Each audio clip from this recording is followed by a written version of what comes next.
We're first going to look at systems of equations that potentially have unique solutions to them. So just one set of answers that is going to satisfy all of the equalities that we have. So this is going to come up when we have the same number of linearly independent equations as we have unknowns.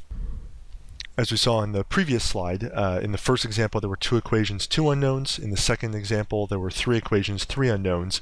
This would have the potential to have the same number of linearly independent equations as unknowns.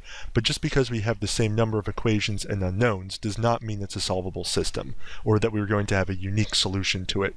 So I'll discuss a little bit, what does it mean to be linearly independent? But the method we're going to use to solve these, if we do have unique solutions, is we need to write the equations in a certain way that then we're going to be able to transcribe them into Matlab in order to get our unique solutions. So the way the equations are presented to us, we're going to want to rewrite to have all of our unknowns on the left-hand side and all of our constant term on the right-hand side. All right, so what we want to do is on the left-hand side put all of our unknowns with their coefficients and put it in the same order in every equation. So again, if we had an equation with x, y, and z in it, or 3 equations with x, y, and z, then each of them we want to rewrite our left-hand sides in the same order. Probably x term, then the y term, then the z term. And then if there's a constant term on the left-hand side, we need to move it over to the right-hand side. And if there are any variables on the right-hand side, we need to move those all over to the left-hand side. And what we want to do when we rewrite our equations out is either, so it helps us when we transcribe it, leave a space for any variables that are missing in one of our equations, or explicitly write a 0 coefficient in front of them that are missing. The whole point of doing this is we want to put our equation into matrix form. So we want our equation to be in the form of ax equals b, where A is going to be a matrix of coefficients that we're creating, X is a column vector of our unknowns, and B is a column vector of the constant terms that we have moved to the right-hand side. And we're going to see that the important thing to remember, why are we kind of leaving space for variables that are missing in the equation or writing a 0, is because this matrix A has to be square. It has to have the same number of rows as columns. So if any of the variables are missing, we have to make sure that we put a 0 in the correct spot in that matrix. And what we're trying to do is we want to find what are the values of that vector x, the vector of our unknown quantities. They're going to make this matrix equality true. It's going to make it, then we multiply these solutions to our unknowns by A, by the matrix A, we're going to get our column vector B. Now in the past you've solved simultaneous equations, certainly, and you've done it by hand, either for 2 equations, 2 unknowns, 3 equations, 3 unknowns, maybe occasionally 4 equations, 4 unknowns. So when you were faced with simultaneous equations before, you probably used either substitution, where you took one equation, isolated one of your unknowns, and then used that rule in your other equation to solve for the remaining unknown as a number. Or you may have used elimination, in where you add the equations together, trying to eliminate one of the unknowns in order to solve for a number what the other unknown or unknowns are. And for small systems, 2 equations, 2 unknowns, maybe even 3 equations, 3 unknowns, doing it by hand is okay. It can be very time consuming and it can lead to errors if we try to do it manually. But for bigger systems, trying to do substitution or elimination is going to be really hard to do and very time consuming, and we want to be able to automate the process, and that is why we're going to be putting it into Matlab, so we can solve large systems of equations, and we can do this all automatically without having to do anything manually. So for small systems, it's going to seem like overkill to be finding this A matrix, this B vector, and then doing these techniques. But we're going to see that we're going to be solving these using matrix techniques.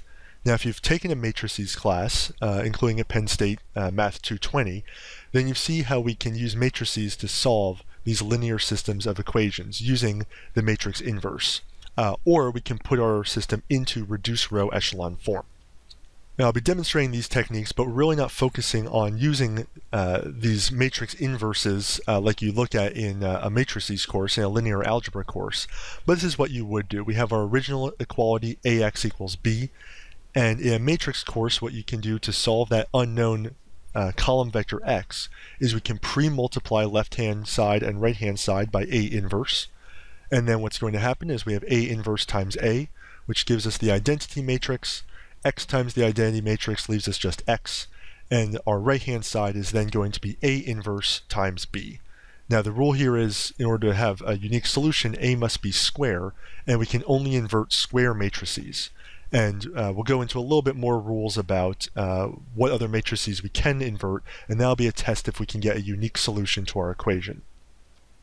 Now, compared to doing this by hand, taking the inverse of our matrix and multiplying it by B, we can let Matlab do all the work for us.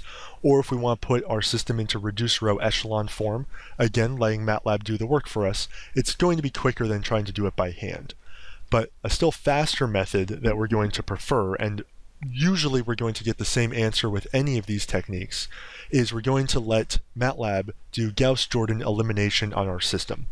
So it's really just a systematic version of the elimination method that you could do by hand, but Matlab has a routine that's going to do it all automatically for us. And it's somewhat similar to, it's going to put it into reduced row echelon form, but it's going to do it in a quicker way than if you use the RREF function within Matlab. So the premise of what Matlab is doing is it's going to take that coefficient matrix A, and it's going to augment it with a column vector B. And then what it does systematically is it transforms that augmented matrix into the matrix, the identity matrix, augmented with the solutions that we have, that X column vector. Now the details of how it's doing it are not going to be terribly important for this class. I will have links for what do all these things mean if you haven't had a linear algebra course, and you can take a little look at that. And once you have a linear algebra course, then some of these details will make sense. Really what we're focusing on is how do we use MATLAB to get our solution to our linear system. And what we're going to be looking at is showing that we will have a unique solution to our system. The algebraic details are secondary right now. But the fastest way for MATLAB to solve our linear system is to use the backslash command. And specifically in this order, it's going to be the coefficient matrix, which right now I'm calling A, backslash, and then the column vector, which in this case I'm calling B. And the result is going to be a column vector of our answers. Now make sure you don't confuse the backslash operator, which we have not used before, with the usual forward slash, which is used to indicate division. This is a completely different operation, and it's not a division. It's using a matrix and then a column vector in the way that we're going to be using it here. And in the following examples, I'm going to compare at least these three methods using the inverse of the matrix, using reduced row echelon form, and using the backslash operator in order to solve for our unique solutions.